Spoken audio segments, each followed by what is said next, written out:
हाँ जी, hi guys, welcome back to the channel. तो आज की इस वीडियो में हम बात करने वाले हैं इवेंट ड्रिवन आर्किटेक्चर के बारे में, और you can call it event driven design और पैटर्न। तो बेसिकली इस वीडियो को स्टार्ट करने से पहले हम लोग समझते हैं कि इस वीडियो के अंदर हम लोग क्या क्या चीज़ कवर करने वाले हैं। तो सबसे पहले हम लोग समझेंगे कि इवेंट ड्रिवन आर्किटेक्चर होता क्या है, और उसके बाद हम लोग समझेंगे कि इवेंट ड्रिवन आर्किटेक्चर किस प्रॉब्लम को सॉल्व करता है। और इसके अलावा हम लोग समझेंगे जब इवेंट ड्रिवन पैटर्न नहीं था तो उससे पहले एप्लीकेशन लेवल पे किस किस प्रॉब्लम का सामना करना पड़ता था। और फिर बाद में हम लोग समझेंगे कि अगर आपको इवेंट ड्रिवन पैटर्न को एप्लीकेशन लेवल पे इंप्लीमेंट करना है तो आप किस तरह इंप्लीमेंट कर सकते हो। तो बेसिकली हम लोग इस वीडियो को इन 3 पार्ट्स में डिवाइड करेंगे, और डेफिनेटली जब आप पूरी इस वीडियो को देख लोगे तो आपको एक बेटर अंडरस्टैंडिंग हो जाएगी इवेंट ड्रिवन पैटर्न के बारे में। So let's start with the video. सबसे पहले हम लोग समझते हैं कि इवेंट ड्रिवन आर्किटेक्चर होता क्या है। So as per the definition says that event driven architecture is a design pattern where two components or services communicate each others while producing the events and consuming the events. Okay, तो nutshell में basically ये बोला जा रहा है कि जब भी दो कंपोनेंट्स या दो सर्विस एक दूसरे से कम्युनिकेट करते हैं, और जो प्रोड्यूसर सर्विस जो होती है वो इवेंट को प्रोड्यूस करती है, और जो कंज्यूमर होता है उस इवेंट को कंज्यूम करके अपने मैसेज को प्रोसेस करता है। तो बेसिकली नटशेल में ये बोला जा रहा है, but no worries, I'll explain you in very layman. तो इवेंट, तो हम एक डायग्राम से बेसिकली समझते हैं। तो लेट्स से मेरे पास दो सर्विस हैं। लेट्स से first is order API service, order API service. हम बेसिकली ई कॉमर्स एप्लीकेशन का एग्जांपल ले रहे हैं। तो लेट्स से मेरे पास एक एप्लीकेशन है that is order API service, and एक और मेरे पास सर्विस है, let's say inventory API service. Let's say एक और है, ओके, लेट्स से एक और मेरे पास सर्विस है। इसको एग्जाम्पल ले लेते हैं, लाइक नोटिफिकेशन। ओके, तो जैसा कि आपको पता है कि ई कॉमर्स एप्लीकेशंस का बेसिकली फ्लो ही यही होता है कि जैसे हमारा ऑर्डर क्रिएट होता है, ऑर्डर क्रिएट होने के बाद जब भी आपका पेमेंट सक्सेसफुल हो जाता है तो एक जो एंट्री है वो आपकी इन्वेंट्री जो उनका डेटाबेस होता है उसमें अपडेट होती है कि टोटल क्वांटिटी कितनी है और आपने कितना क्वांटिटी उसमें से परचेस की है। तो वो जो क्वांटिटी है वो अपडेट होती है। उसके अलावा भी बहुत सारे प्रोसेस होते हैं ई कॉमर्स एप्लीकेशन लेवल पे, लाइक यूज़र को नोटिफिकेशन जाता है, सेम नोटिफिकेशन जो शिपिंग टीम होती है उसको जाती है, और जो उनका एडमिन टीम होती है उसको जाती है। तो बहुत सारे ऑपरेशंस होते हैं, बट अभी हम यहाँ पर दो सर्विस का एग्जांपल ले रहे हैं। So as per the definition says that the two components communicate to each other while producing the event and consuming the events. So basically as per the definition ये बोला जा रहा है कि जो ऑर्डर एपीआई है वो बेसिकली क्या करेगी, एक इवेंट को पब्लिश करेगी। लेट्स से इस ऑर्डर एपीआई ने जब भी एक ऑर्डर जनरेट हो रहा है, ओके, तो यहाँ से ये एक इवेंट क्रिएट करती है, लाइक ऑर्डर क्रिएटेड। और जैसे ये ऑर्डर इवेंट रेज होता है, देन यहाँ से जो ये कंज्यूमर्स हैं, ओके, तो ऑर्डर एपीआई बेसिकली मेरी प्रोड्यूसर है, एंड इन्वेंट्री एपीआई सर्विस और notification API service, these are the just consumers service और कंपोनेंट्स। तो यहाँ से बेसिकली ये क्या करेंगे, ये इस इवेंट के बेस पे इसको कंज्यूम करेंगे। जैसे ही इवेंट रेज होगा ऑटोमेटिकली मेरी इन्वेंट्री एपी सर्विस इन्वोक हो जाएगी, और जो भी उसके अंदर मैसेज होगा, जो भी बिजनेस लॉजिक लिखा होगा उसको वो एग्जीक्यूट कर देगा। Same will happen with the notification service as well. अगर हमको सेम इवेंट के बेस पे नोटिफिकेशन एपीआई सर्विस को कॉल करना है तो सेम मेरा यहाँ से जो नोटिफिकेशन सर्विस होगी वो as per this event, right, जो भी इसका लॉजिक होगा, जो भी एंड पॉइंट इसको एग्जीक्यूट कराना है वो उसको एग्जीक्यूट करा के मैसेज को प्रोसेस कर देगी। तो एज पर द डेफिनेशन ये बेसिकली इसका जो नटशेल में डायग्राम है, बट ऐसा नहीं है कि ये इम्प्लीमेंटेशन इतनी स्ट्रेट फॉरवर्ड है। हम लोग आगे समझेंगे कि कैसे आप इवेंट ड्रिवन आर्किटेक्चर को अपने एप्लीकेशन लेवल पे इम्प्लीमेंट कर सकते हो। अभी मैंने बस अभी आपको थोड़ा ओवरव्यू दिया है, ओके। तो बेसिकली इवेंट ड्रिवन जो डिजाइन पैटर्न होता है वो 3 कंपोनेंट्स पे काम करता है। तो कंपोनेंट्स की अगर हम बात करें, यहाँ पे हम लोग कंपोनेंट्स का नाम लिखते हैं। फर्स्ट बेसिकली मेरा होता है event producer. First one is event producer, okay. Second would be event consumer, okay. And third will be our event channel or broker, you can say, right. तो बेसिकली जो event driven pattern है, basically अगर आप देखोगे कि जब हम implementation करेंगे तो हम लोग इन 3 चीजों के बेस पे ना पूरा जो डिजाइन पैटर्न का इम्प्लीमेंटेशन कर देंगे। बट अगर मैं आपको बताऊं, अगर मेरा जो order API service this is my producer, inventory API service this is consumer, notification API service this is also a consumer, okay. But event channel और ब्रोकर जो मैंने मेंशन किया है वो अभी हम आगे डेफिनेशन में और आगे हम इस वीडियो में समझेंगे कि इवेंट चैनल या इवेंट ब्रोकर कैसे होता है, और ये ही मेन जो इसका की फीचर है इवेंट ड्रिवन डिजाइन पैटर्न का, ओके।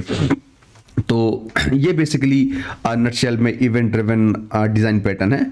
अब हम थोड़ा सा ये समझते हैं कि इवेंट ड्रिवन डिजाइन पैटर्न किस प्रॉब्लम को सॉल्व करता है।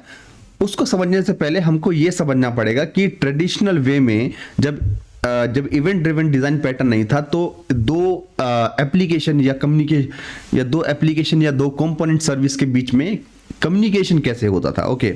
तो हम लोग क्या करते हैं कि हम लोग एक डायग्राम के थ्रू हम लोग समझते हैं। लेट्स से सेम अपने पास like we have order API service and same we have one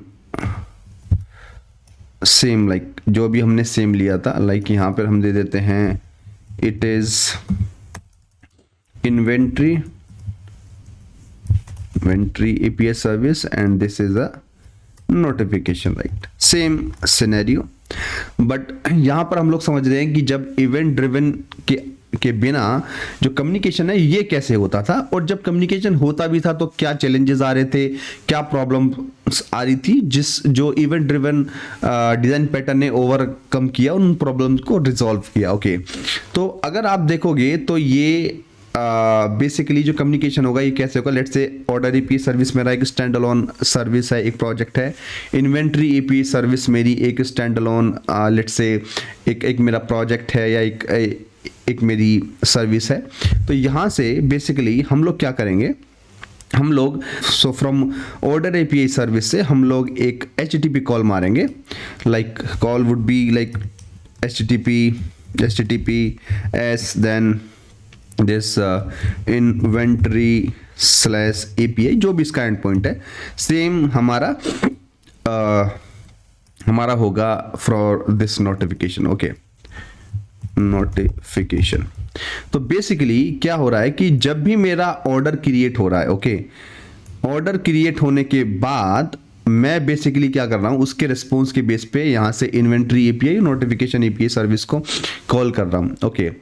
तो this call this and this call this, okay।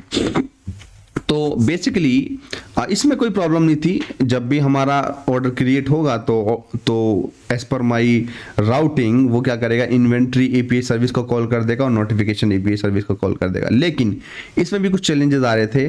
First challenges ये था कि because it is tightly coupled code, तो जब टाइटली कपल्ड कोड है तो हम इसको स्केल नहीं कर सकते हैं, ओके।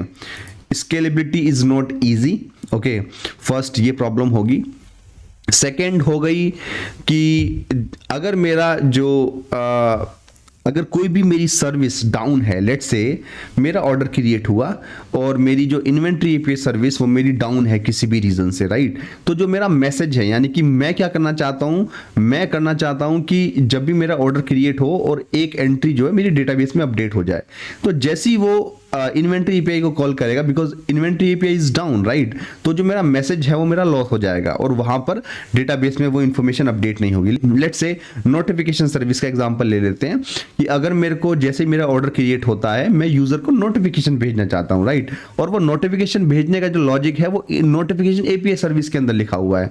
तो जैसे ही यहां से ऑर्डर एपीआई सर्विस से नोटिफिकेशन एपीआई सर्विस को कॉल मारी जाएगी, लेकिन वो नोटिफिकेशन सर्विस अवेलेबल नहीं है किसी भी रीजन से, तो जो नोटिफिकेशन है वो भी यूजर को नहीं जाएगा। तो ये बड़ी मेजर प्रॉब्लम थी, कहीं ना कहीं पे मैसेज जो था वो लॉस हो रहा था और रियल टाइम पे सिनेरियो काम नहीं कर रहे थे। ओके, तो ये प्रॉब्लम थी, मेजर प्रॉब्लम तो बेसिकली यही थी। लेकिन इसके अलावा भी बहुत सारे इसमें एड ऑन फीचर हैं जो इवेंट ड्रिवन आर्किटेक्चर ने ओवरकम किए। बट मेजरली फर्स्ट था स्केलेबिलिटी। स्केल नहीं हो सकता है क्योंकि लेट्स से किसी भी रीजन से बहुत सारा ट्रैफिक अगर आ गया, जैसे अगर आप ई कॉमर्स में एग्जांपल लोगे फ्लिपकार्ट का या अमेजोन का, तो जब भी इनकी सेल होती है तो बहुत सारा ट्रैफिक एकदम से आ जाता है, राइट। अगर आपका इन्वेंट्री एपीआई सर्विस का एक ही इंस्टेंस रनिंग है आपके सर्वर पे या नोटिफिकेशन एपीआई सर्विस का, लेट्स से क्या हुआ कि एक पीक आवर्स में 1 लाख यूजर आ गए, राइट। तो आपका जो 1 लाख यूजर का जो लोड है वो आपका नोटिफिकेशन एपीआई सर्विस का एक इंस्टेंस उसको हैंडल नहीं कर पाएगा।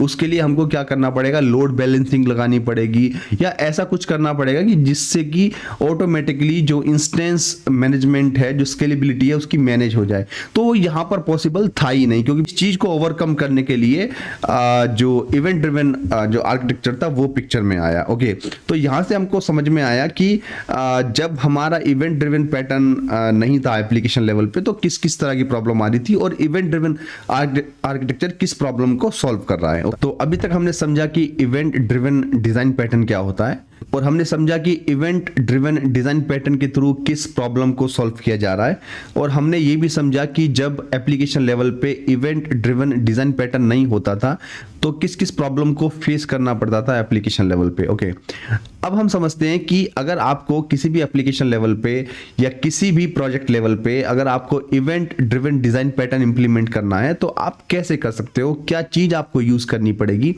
तो हम लोग अब वो डायग्राम के थ्रू समझते हैं। ओके, तो जैसा कि हमने डेफिनेशन के थ्रू समझा कि इवेंट डिजाइन पैटर्न के अंदर जो कम्युनिकेशन होना चाहिए वो डायरेक्टली नहीं होना चाहिए किसी भी कंपोनेंट या किसी भी सर्विस के बीच में। That communication should be via event. जो प्रोड्यूसर होता है वो इवेंट को प्रोड्यूस करेगा और कंज्यूमर उस इवेंट को कंज्यूम करेगा। बट यहाँ सबसे बड़ा चैलेंज ये आता है कि उस इवेंट को कहाँ पर हम लोग होल्ड करेंगे। उसके लिए we have a different mechanism. First we have Kafka, second we have RabbitMQ, और एजोर के अंदर भी वी हैव सर्विस बस, और डिफरेंट क्लाउड्स पे भी ये सारे सर्विसेज अवेलेबल है विद डिफरेंट नेम्स। बट अभी हम लोग क्या करेंगे, अभी हम लोग RabbitMQ का एक एग्जांपल लेंगे और हम लोग देखेंगे कि इवेंट डिजाइन पैटर्न को RabbitMQ के हेल्प से आप कैसे इंप्लीमेंट कर सकते हो और जो प्रॉब्लम पहले हमें आ रही थी उन प्रॉब्लम को कैसे RabbitMQ हैंडल करेगा। ओके, तो हम लोग जैसे आप देख रहे हो कि हमने पहले भी बात करी कि बेसिकली हम लोग इस डिजाइन पैटर्न को 3 पार्ट्स में डिवाइड करके और 3 कंपोनेंट्स के बेस पे बेसिकली अचीव करेंगे। ओके, तो हम लोग डायग्राम के थ्रू समझते हैं दोबारा। तो हम क्या करते हैं कि हम 3 कंटेनर्स बनाते हैं just for understanding only. Okay, हम इस कंटेनर का नाम बेसिकली देते हैं this is like producer. Okay, it is producer, so this is the producer basically। जैसा मैंने आपको बताया, हम एक चीज और करते हैं फॉर अंडरस्टैंडिंग, राइट। हम इसको नीचे लेके आते हैं जिससे कि हमको पता लगता रहे कि हम लोग क्या करने जा रहे हैं। ओके, तो बेसिकली फर्स्ट हमारा हो गया इवेंट प्रोड्यूसर। तो ये जो मैंने बनाया है दैट इज दिस वन। तो ये बेसिकली अपना हो गया प्रोड्यूसर। ओके, तो प्रोड्यूसर में अब we have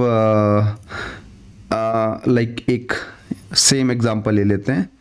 let's say we have here order API service. Okay, this is service, और यहाँ पे हम लोग सेम एग्जांपल लेते हैं और इसको कॉपी करके पेस्ट करते हैं यहाँ पे। और this would be our consumer, okay consumer. तो यहाँ पे हम लोग ले लेते हैं इसको इन्वेंट्री एंड सेम एग्जांपल हम ले लेते हैं इसका एक और,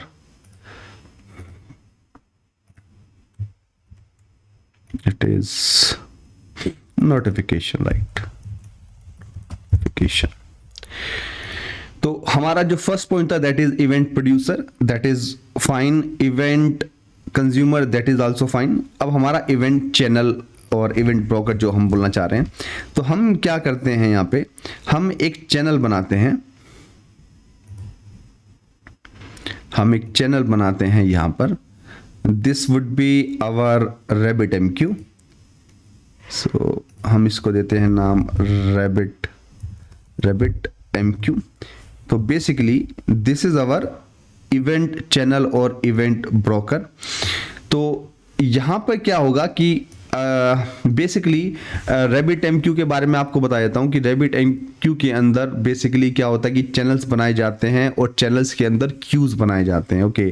तो जब भी जो भी प्रोड्यूसर होता है, वो प्रोड्यूसर जैसे इन्वेंट्री सर्विस या नोटिफिकेशन सर्विस को कॉल करना चाह रहा है, तो डायरेक्टली कॉल नहीं करेगा, उसको उनसे मतलब ही नहीं है। वो जस्ट क्या करेगा कि जो भी उसका इवेंट है, उस इवेंट को अपने जो रैबिट MQ का जो क्यू होता है उसमें उसको प्लेस करता है, ओके।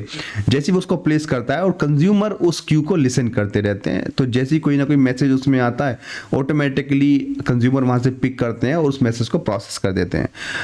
मैंने रैबिट MQ के ऊपर एक कंप्लीट वीडियो बनाया है, उसका लिंक भी मैं इस वीडियो के डिस्क्रिप्शन में डाल दूंगा, और आप उस वीडियो को पूरा देखें तो आपको एक बेटर अंडरस्टैंडिंग होगी कि रैबिट MQ कैसे काम करता है, और रैबिट MQ के थ्रू हम लोग किस तरह एप्लीकेशन को कम्युनिकेट करा सकते हैं एक दूसरे से, ओके।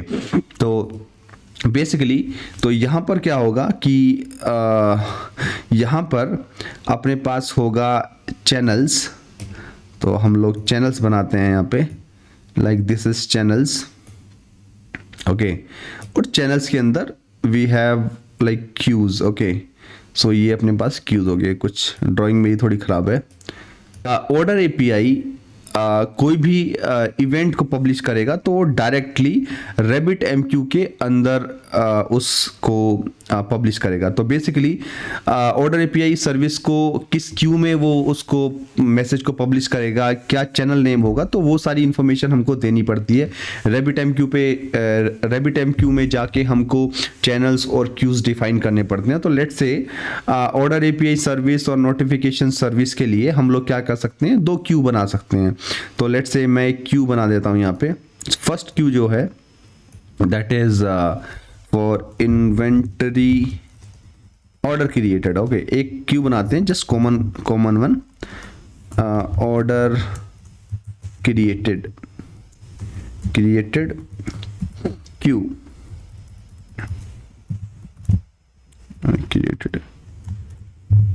Q, okay.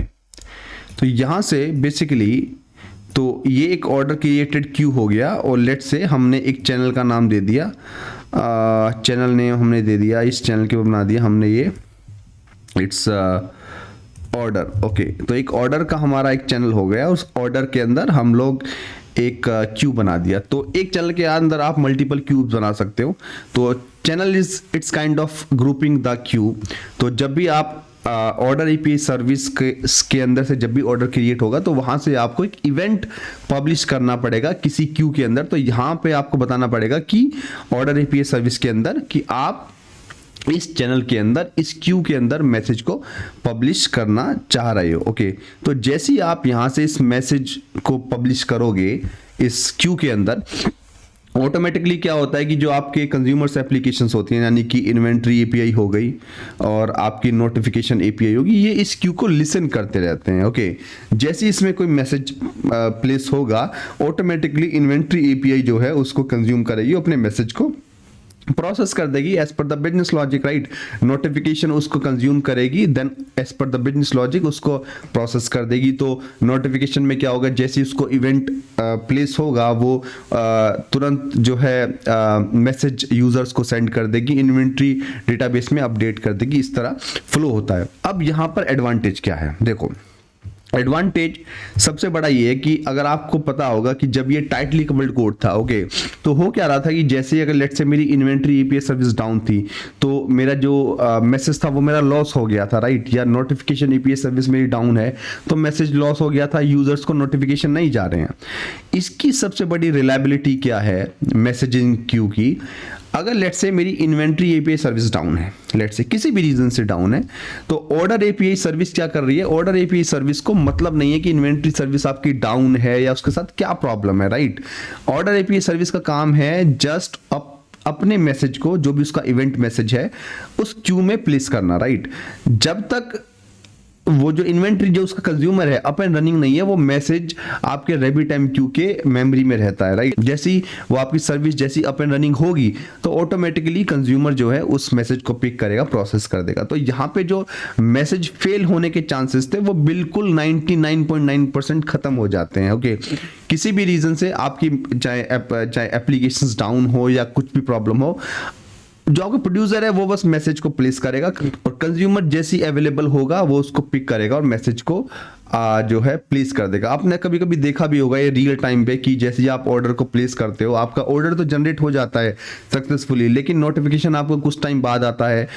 इस तरह के जो सिस्टम्स होते हैं वो मैसेजिंग क्यू के थ्रू ही हैंडल होते हैं। चाहे आप यहाँ पे RabbitMQ यूज कर सकते हो, काफ का यूज कर सकते हो as per your business requirement, okay. दूसरी चीज जो मैंने प्रॉब्लम बताई थी कि स्केल नहीं हो सकती क्योंकि it is tightly coupled code, right. तो जैसा कि आप देख रहे हो कि जो event driven design pattern basically होता है, वो जब माइक्रो सर्विसेज पे आप लोग काम करते हो तो वहां पर ये इस चीज की रिक्वायरमेंट होती है। लेट्स से आपकी ऑर्डर एपीआई सर्विस की अलग एक माइक्रो सर्विस है, इन्वेंट्री एपीआई सर्विस की अलग माइक्रो सर्विस है, नोटिफिकेशन एपीआई सर्विस की अलग माइक्रो सर्विस है। तो जब डिफरेंट प्रोजेक्ट्स हैं वो स्टैंड अलोन है, राइट। तो यहाँ पे आप उसको इजीली स्केल कर सकते हो। लेट्स से कैसे, उसके लिए आपको क्या करना पड़ेगा कि जो भी आपकी इन्वेंट्री सर्विस है वो आपको डॉकर से उसकी इमेज बनानी पड़ेगी, कंटेनर में रन करना पड़ेगा। Then with the help of Kubernetes you can manage the instance as per the requirement, right. तो वो एक अलग चीज है, लेकिन उस सब चीज को मैनेज करने के लिए आपको सबसे पहले ये सब चीज करनी होगी, ओके। तो ये सब चीज हैं बेसिकली, आप इसको इजीली स्केल कर सकते हो।